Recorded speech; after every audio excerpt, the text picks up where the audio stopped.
Thank you for standing by, and welcome to the Lynas Corporation Quarterly Results Briefing Conference Call. All participants are in a listen-only mode. There will be a presentation followed by a question and answer session. If you wish to ask a question, you will need to press the star key followed by the number 1 on your telephone keypad. I would now like to hand the conference over to Lynas. Please go ahead. Good morning and welcome to the Lynas Investor Briefing for the March 2020 quarter.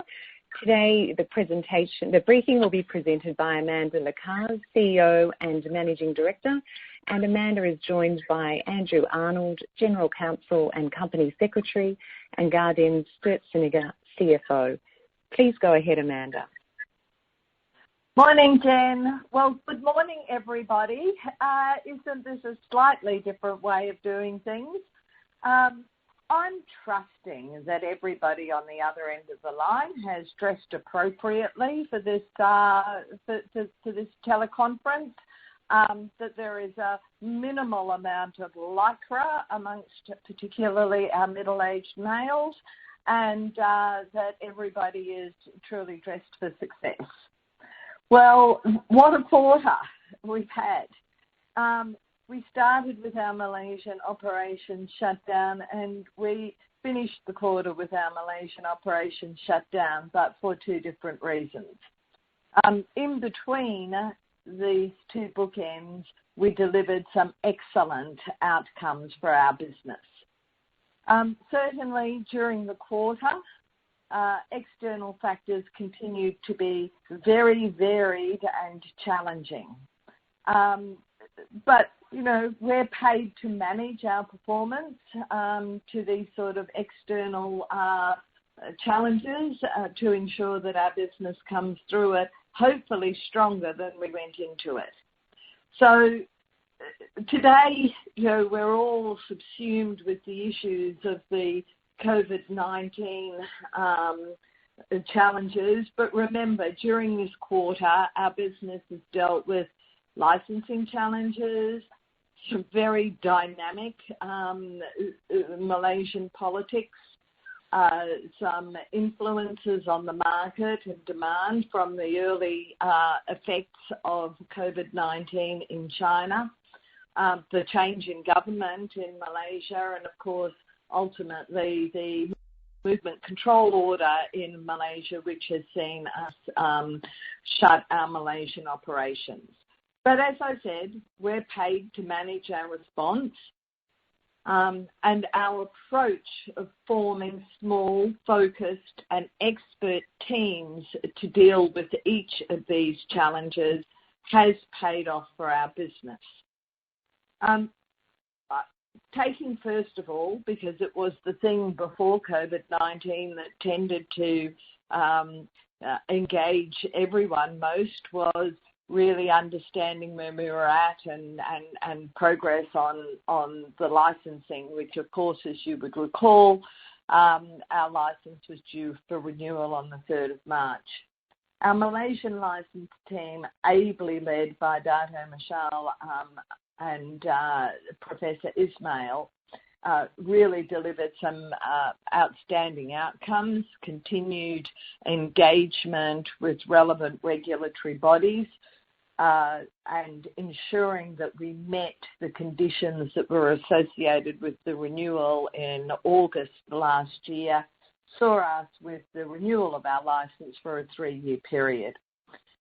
Alongside that, Mashal and Ismail and other members of their team ensured that we had a resolution to matters associated with the PDF requirements in Malaysia. We have a very clear plan and a pathway to success for that, and issued a contract for the management of that project to GSSB. In terms of production, we started up very well, and then of course we shut down. But we've been able to use our time to really ensure that when we start up even stronger than we did in January, and I was particularly pleased with our startup process at that time. So if we look at just some of our results and the highlights of those, and I know you'll have all read the report, but nonetheless, we are in, I think it's one of the most overused expressions at present, but very challenging times. For us, we've gone into this in the strongest position that our company has ever been financially. We've got a strong balance sheet. We've got excellent cash balance, which enables us to manage our way through this process. But during the quarter,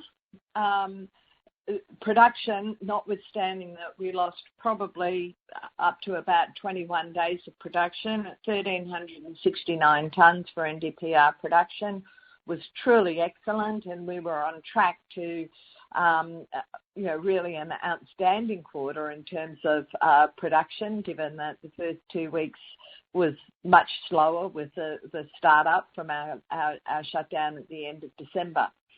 Our total REO production was up on the previous quarter. So this is a reflection of improved management.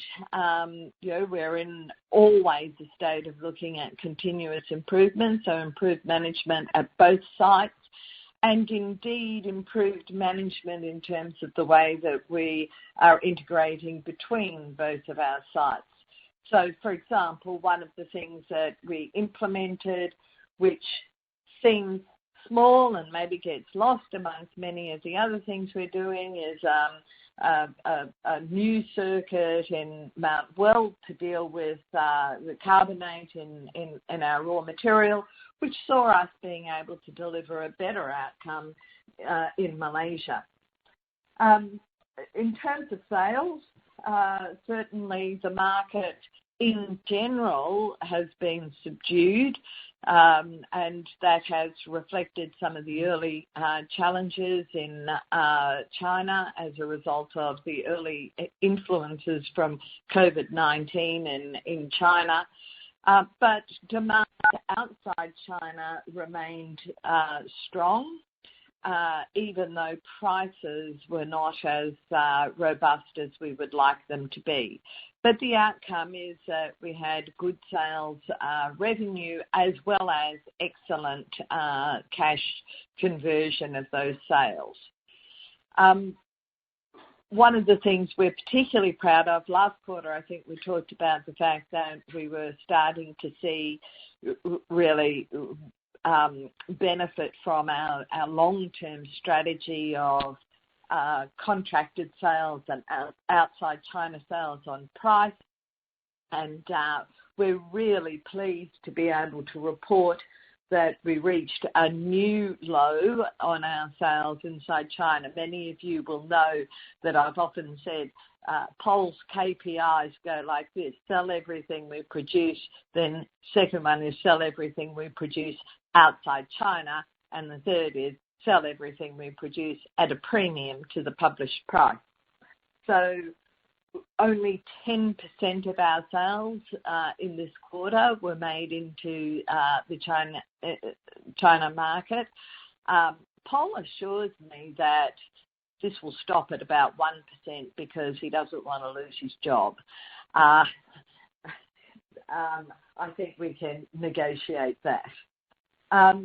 At the same time, we continued, the Lynas 2025 team continued to focus on the development of all of our growth projects, including, of course, Kalgoorlie, where the project team is very capable to be working on a distributed basis as they plan and design our plant. We went for a virtual walkthrough of the design at our last steering committee meeting, and that starts to really bring the whole project to life. We've released our first tender for our long lead time products, in particular the kiln, Those tenders have been received, and we're now proceeding to detailed tender evaluation.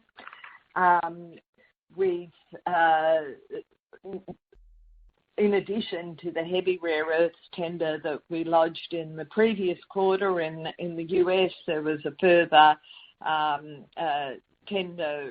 set of tender documentation released by the US government for a light rare earths operation in the US, and we have submitted that during the March quarter.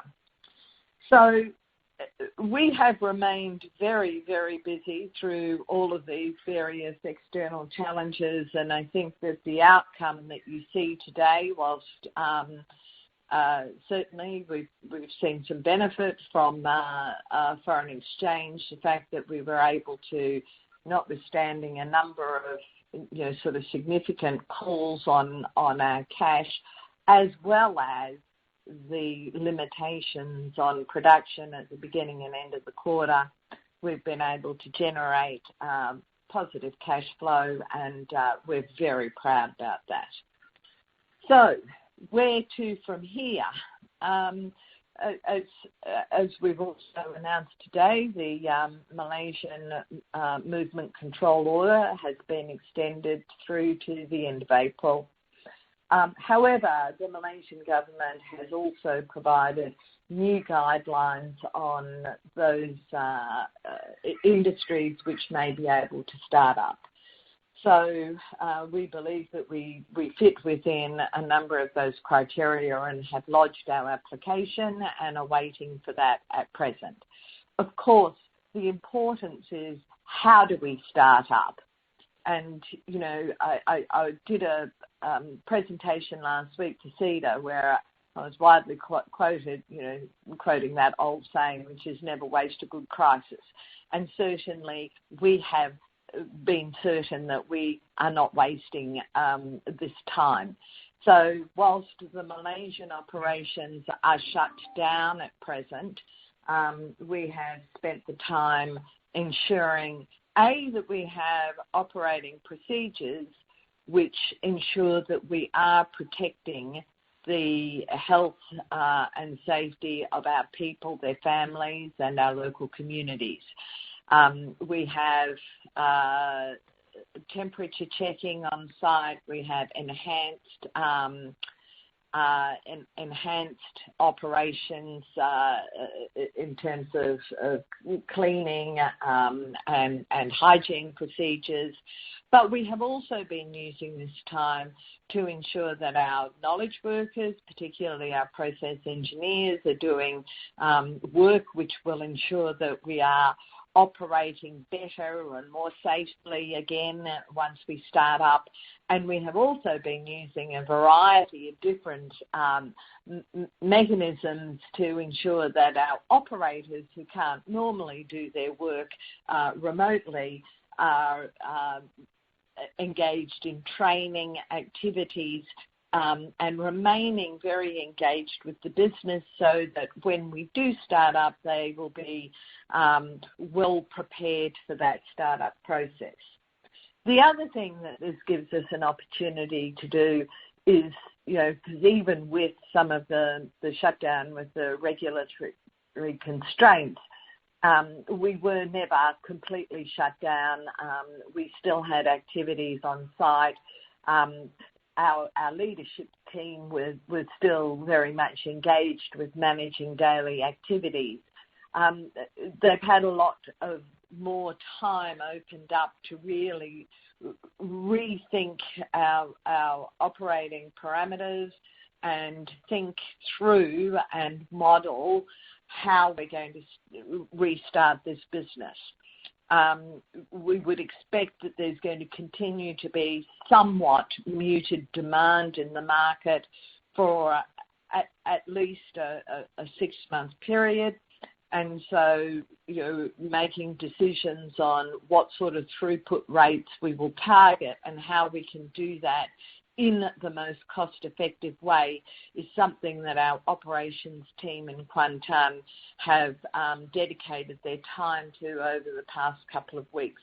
We have an excellent startup plan. and we're very confident that we can start up in a way which is both cost effective whilst ensuring that we meet the fresh demand from our key customers. At Mount Weld, we have continued to operate because the West Australian Government has nominated the resources industry as an essential industry. There too, we have implemented a number of new protocols to ensure the safety and health of our workforce and our local community. At present, Mount Weld's processing operations are shut down. We've built some quite good buffer stock in terms of concentrate, and our team is focusing on using this time productively to complete a number of improvement projects that we may otherwise have had to outsource. So once again, improving cost effectiveness. So we are hopeful that we will be starting up in the near future. We have a plan for that startup. We're confident that we will be able to do it both cost effectively and, in an operating sense, very efficiently. So once again, just reflecting on the fact that we had really an excellent production quarter. It showed the benefits of a number of our investments that we've made to improve things like reliability, recoveries. We've had an excellent outcome in terms of our sales development, our portfolio of customers, and the markets into which we sell. We've certainly seen the benefit of the effort that we have put into the development of the rare earth industry outside China. Japanese demand remains steady, and we think, given the fact that we are so important to the hybrid and electric automotive segment, that we will see that balance out to some extent some of the subdued demand in other sectors. So finishing the quarter in pretty good shape financially and feeling pretty confident about our ability to continue to weather the COVID-19 challenges. So with that, I would be happy to hand over and take questions. Thank you. If you wish to ask a question, please press star 1 on your telephone and wait for your name to be announced. If you wish to cancel your request, please press star 2. If you are on a speakerphone, please pick up the handset to ask your question. Your first question comes from Dylan Kelly of Ord Minnett. Please go ahead, Dylan. Morning, Amanda. Hope you're well. 3 questions from me. So just talking, you mentioned before that you're trying to estimate, what your production rate should be over the next 6 months and what market demand outlook is like. How's the team thinking about this at the moment? Are you more concerned around if you were to run it, over 600 tonnes per month, the market may not actually be there for that? How are you trying to quantify this? Okay, so there's a few inputs to our decisions on our production rates. The first, which is important to deal with, is the framework which is set by the Malaysian government, which is that we should have no more than 50% of our normal workforce on site. And that's, of course, a reflection of seeking to minimise movement within the community. So that becomes sort of a first criteria for us to think about, well, really, how can we run the plant with, sort of 50% on site? The second piece then comes down to really what is the fresh demand in the market, and particularly in our key markets, as opposed to maybe areas where people are seeking to continue to either hold high levels of inventory or build high levels of inventory. We have no great desire to be depleting our resource, at very low prices. So really understanding fresh demand levels and making sure that we meet those is really important. And the third piece is really having a very deep understanding of when and how demand, particularly in the automotive sector, is likely to be affected by the continued impacts of COVID-19. So on balance, we expect that we're going to run the plant at probably between 60 and 70% capacity. We think that we can do that safely, and we can do that to give us really an optimum financial outcome, rather than consuming financial resources to build inventory either in our own warehouses or in others' warehouses. Okay, great. That's a great answer there, Amanda. Just turning to how this is impacting the business. So it seems pretty clear to me that Australia's got, Mount Weld has reasonable stockpiles, and so long as that supply chain continues, there's a lot. That's not really the issue. This is about Malaysia and being able to operate there. When you said that Malaysia never really shuts, what did you mean by that? And can you break down what you are able to do on the site? Can you still put tons on the back of a flatbed and put them into the port? Can you perform any sort of long lead time, bring forward some maintenance, or is this effectively there's only a skeleton staff and no one's there? It's an absolutely skeleton staff at present. What we have been able to do is that we did have concentrate both in the port and on the water. And so, yes, we have been able to bring all of that on site and have that properly stored. One of the things which is helpful for us is that, as you know, we're processing a natural resource, and there is always some variability. It gives us an opportunity to really assess all of that material we've got and if necessary, to blend for sort of optimum production outcomes. We have, of course, all of our security staff on site. We have a skeleton maintenance team who are able to do some small activities, but primarily are there to ensure that we're testing systems, making sure that we've got, sort of our systems, all of our safety and alarm systems working well, and we're able to do some tests which are harder to do when you're engaged in normal operations. And of course, we have our, as I said, our knowledge workers. So that's our production leadership team as well as our engineering teams, able to do a lot of work, if not, a lot of physical work, but a lot of work on really developing plans for better and more efficient throughput. But it is a very small on-site number at present. It's, across sort of the 24 hours, we've got less than 100 people, so slightly more during the day and then a smaller number at night.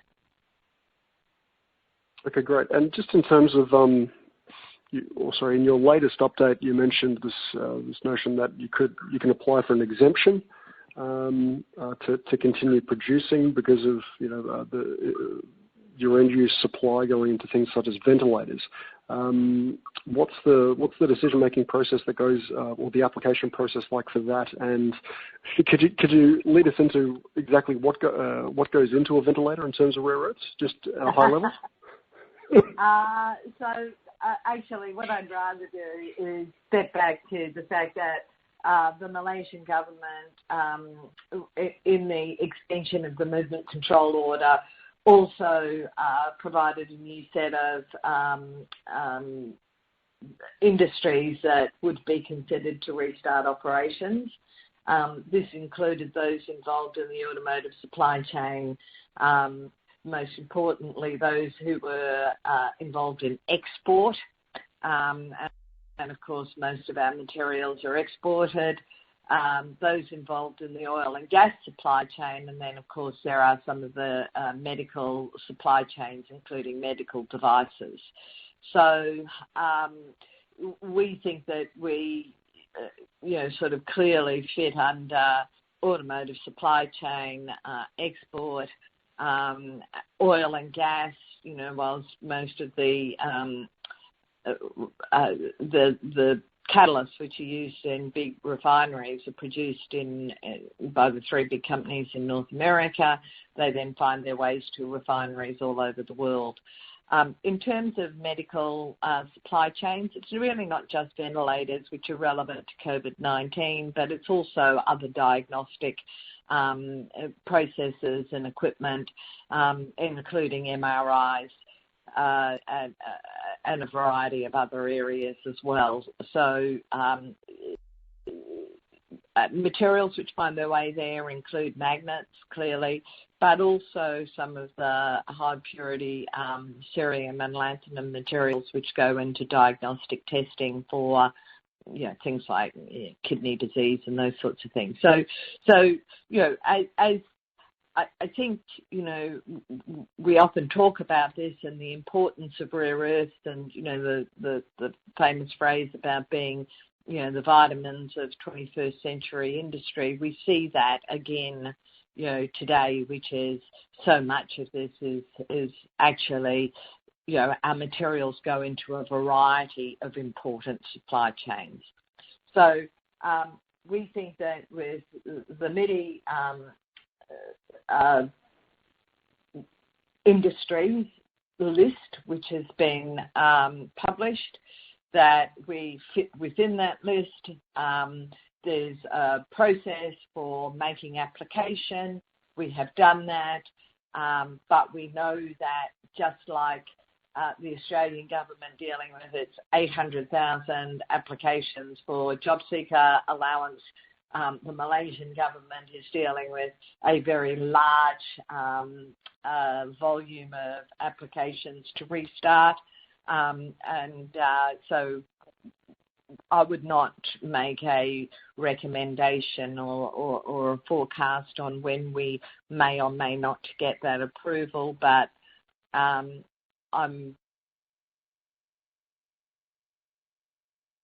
we think that we will that we will satisfy the conditions as the Malaysian government works through the various backlog of approvals. Okay, thanks for that, Amanda. I'll pass it along. Thanks, Dylan. Thank you. Once again, if you wish to ask a question, please press star 1 on your telephone and wait for your name to be announced. Your next question comes from Andrew White of Curran & Co. Please go ahead, Andrew. Hi there, Amanda and the team. It was just a question on, I know you've outlined the tender that's been put out on the long lead item. Can you give me an idea on the time frame that you expect submissions for that to come back? And then when they do come back, just what it looks like in terms of will you prioritise the capital outlay in the near term on that? So the submissions have come back. We've received the tenders, and we are proceeding to detailed tender evaluation with the tenderers. I actually can't tell you just straight off the top of my head how long we think that process is going to continue. And in terms of use of funds, clearly we will be prioritising those areas where we need to ensure that we have these long lead time items, sort of funded now, because it's too late if we don't do it, sort of if we put it off for another 6 or 12 months.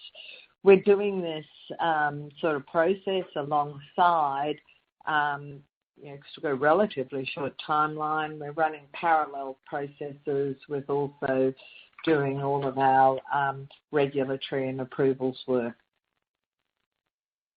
Okay, yep, no problem. That pretty much answers my next question, just on the sense of urgency on getting Western Australia going. So, I guess the question I can ask is just what sort of, you're trying to push that ahead as fast as you can. What are sort of the major tasks that we can look to expecting on the Mount Weld project, on the cracking and leaching project? Okay, so as I said, there's really sort of two pathways here. I mean, there's one which is really about approvals, and as it's pretty exciting for us, but with everything else that's gone on, I even forgot to say this in the introduction, getting the major project status by the Australian government and the lead agency status by the Western Australian government is really important for us. The fact that the Australian government has set up a critical minerals office is beneficial for us as well, and we are very engaged with government and also with sort of relevant public service departments through this process, and I would say that we've been really very pleased with the quality of the engagement in those areas. On the other hand, the engineering, which includes plant design, plant layout, is progressing apace, and it's pretty exciting. You don't very often get to fundamentally, I guess what I would say is that our project team is pretty excited about it. We had our steering committee meeting, and I said to our project lead, Grant, was he having a good time? He said, well, yeah, actually, I'm having a really good time. Bear in mind that Grant ran our cracking and leaching before then becoming site manager, and Quantani ran cracking and leaching from 2013 at a time that plant was really suffering from some of the suboptimal design features.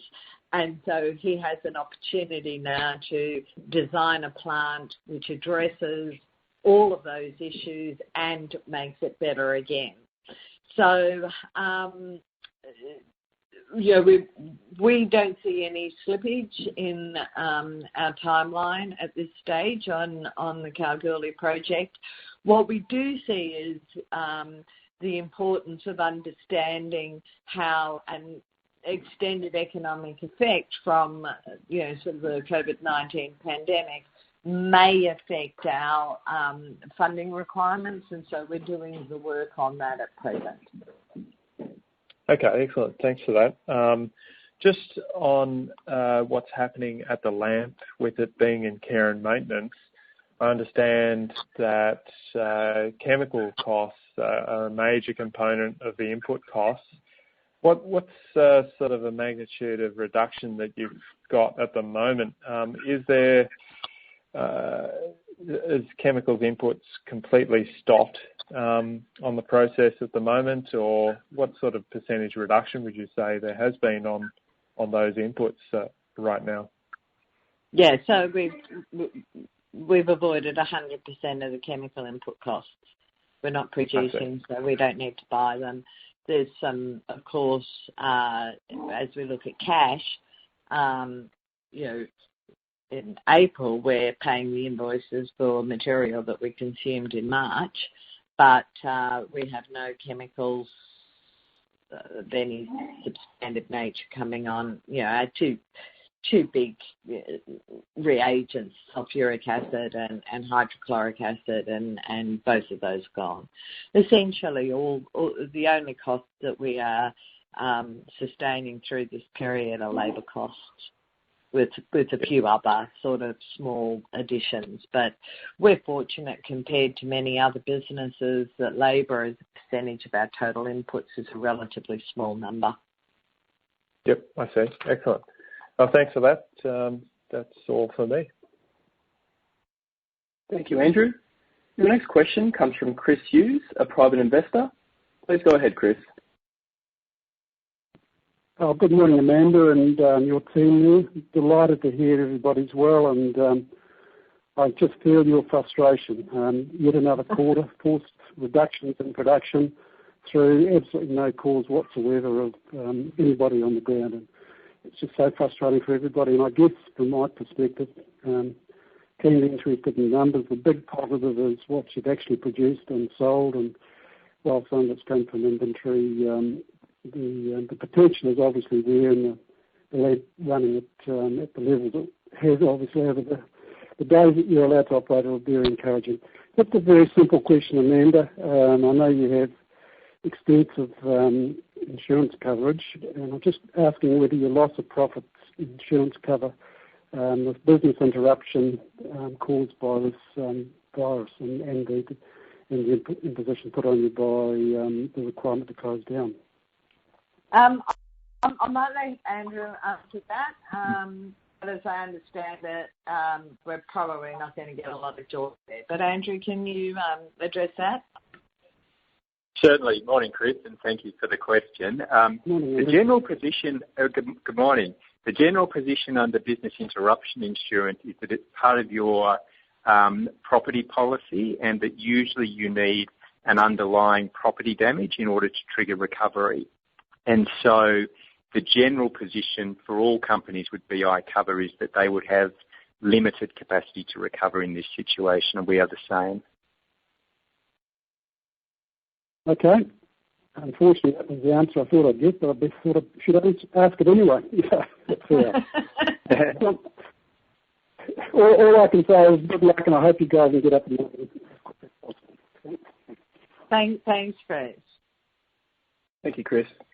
Your next question comes from Matthew Chen of Foster Stockbroking. Please go ahead, Matthew. Morning, Lynas team. I just wanted to ask, I wanted to reconcile what you're saying about fresh demand over the next 6 months against, I guess, the sort of sales volume in the last quarter. That seems sort of pretty strong to me. And obviously in comparison to Q2, Q2 was a bit of an anomaly because that was the tail end of the processing limits for calendar 19 year. But there didn't seem to be sort of any issues getting product out through your chain over the last quarter. Just wanted to sort of reconcile that with what you were saying about fresh demand and the inventory build. Oh, well, we clearly have to think about, what's likely to happen to demand coming out of the restart from the various COVID-19 shutdowns. And so that's really what we're going to be focusing on, making sure that we meet that demand.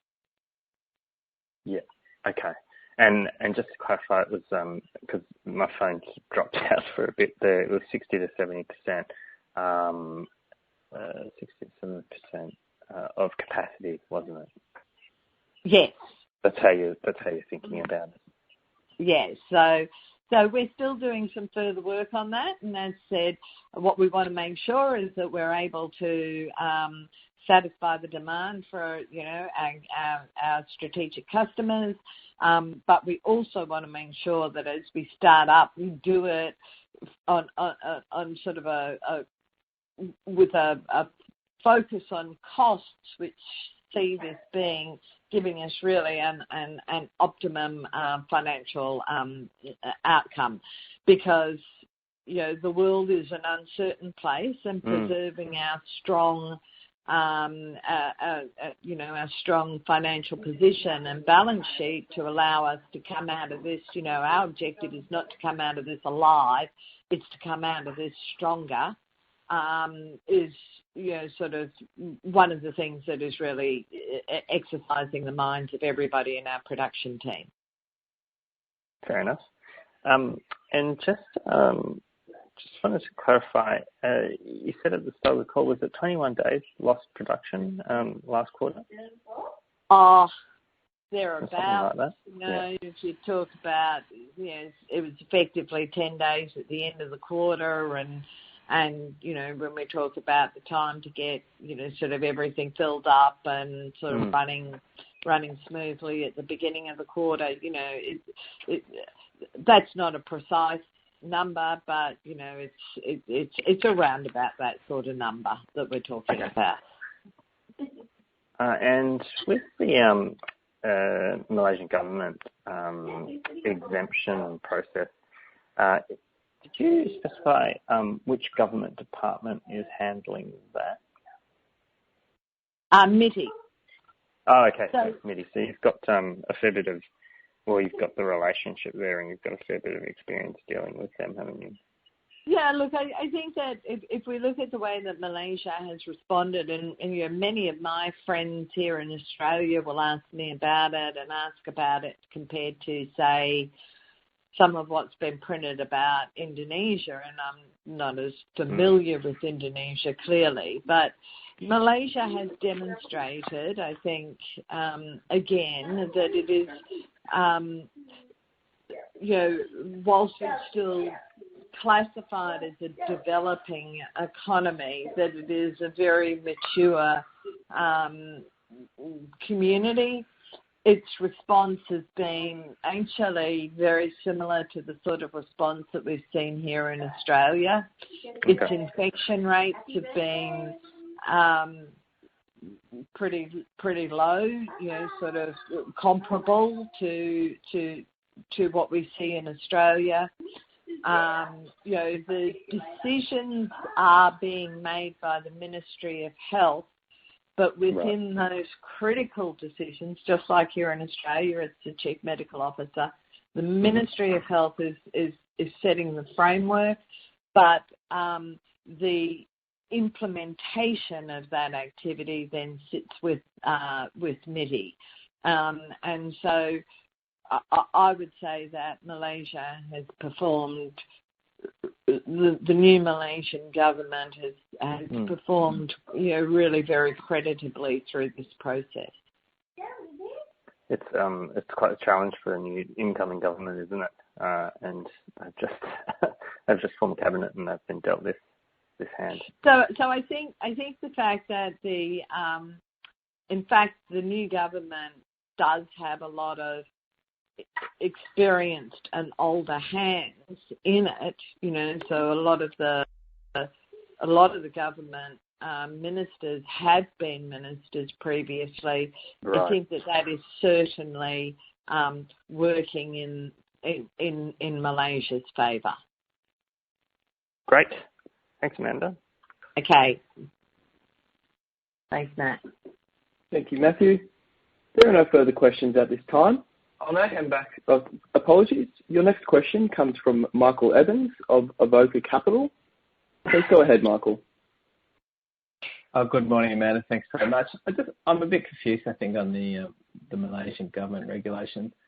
You mentioned, I understand they've sort of extended the shutdown to about the 28th of April at this stage, but then you also mentioned that one of the first criteria that you have to meet in getting it back to production is no more than 50% of the normal workforce on site. Is that the criteria today, or is that the criteria post the 28th of April, assuming they lift total restrictions? And are you working on and confident that you can produce at 60-70% of 7,200 tonnes of NdPr capacity with 50% of your workforce? Are those questions clear? So I don't know what the Malaysian government is going to say on the 28th of April, right? What I do know is that the conditions for any industry operating at present are that it should have no more than 50% of normal staffing levels. And present, so, right. Sorry? At present, okay, right now. at present, right? Okay. So if we get an approval to start up, which is what we're, sort of hoping within the latest guidelines, if we get an approval to start up before the 28th of April, then we would expect that it is going to be under those very clear guidelines, which is, 50% of staff on site. So that, as I said, is about really seeking to minimise the amount of movement that there is and therefore the opportunity for cross-contamination, and we are supportive and compliant with that. Can we run at 60 to 70% under those conditions? Yes, we can. Okay, so the current conditions, really simplistic, you can't produce anything at the moment, and you can't have any more than 50% of your normal workforce on site. But in your request to start production, you're assuming you want an answer like, okay, you can produce, but you still can't have. If you can produce with 50% of your normal workforce on site, we'll let you produce. That's sort of roughly what you're looking for. Sure. Yeah. Yeah. Okay. And you're confident you can produce 60 to 70% of 7,200 tonnes of NdPr with half your workforce. Okay. I've got your answers. Yeah. Okay. Thanks, Amanda. That's it for me. Sort of following that up a little bit further, that's no different from the sort of conditions here in Australia where we're being asked to ensure that all those who can work at home. So when we talk about Mount Weld, we have, only one of our metallurgical team on site. The others are working from home. Our planes have only are only carrying a 50% load. We've brought in additional buses so that we have no more than, we only have little sort of mini buses. We have no more than 6 passengers on each bus. So it is consistent with the same sorts of guidelines and constraints that we're dealing with here in Australia. Thank you. Your next question comes from Tim Ainsworth, a private investor. Please go ahead, Tim. Hi, Amanda. Just wondering if you could update us on the Blue Line joint venture, Amanda. What progress there at the moment, or is it dependent on the US tender result? Yeah, we're waiting on the US tender result, and we've not got that at this stage. As I think everybody knows who's even got a passing consumption of news would know that the US government's pretty consumed with other matters at this stage. On the other hand, some of our team were in the US at the time that, a number of the travel restrictions came into play, and had been using that time very wisely with some product development and process development work. So, I think that we're looking, to develop a business there, which is a combination of a heavy rare earth plant, separation plant, as well as other specialty materials. We're using our time now. I mean, like with all of these things, how do we use this extra thinking and time that we've got to the best possible effect, but an update on that really is dependent upon the US government being open for business again. Okay, thanks. Just one other Japanese media comment, middle of last month, I think it was about the 14th of March, Amanda was talking about the increasing the reserves in the state reserves of, particularly mentioned rare earth elements, which I presume would be NdPr. Any comment on that? Have you had any contact with that that you can talk to us about? No comment. Okay. Thank you. Tim. There are no further questions at this time. I'll now hand back to Amanda for closing remarks. Okay. Well, look, once again, thank you all. I'm very pleased with our performance during this quarter. I'm particularly pleased with the way that everybody in the business has manned up to the various challenges with which we've been presented. And I remain very confident that we're going to come out of this in good shape, and actually with the work that's being done by our various teams, with a really refreshed and energised and improved operating rhythm. So thanks for your attendance today, and look forward to keeping you updated as we move forward.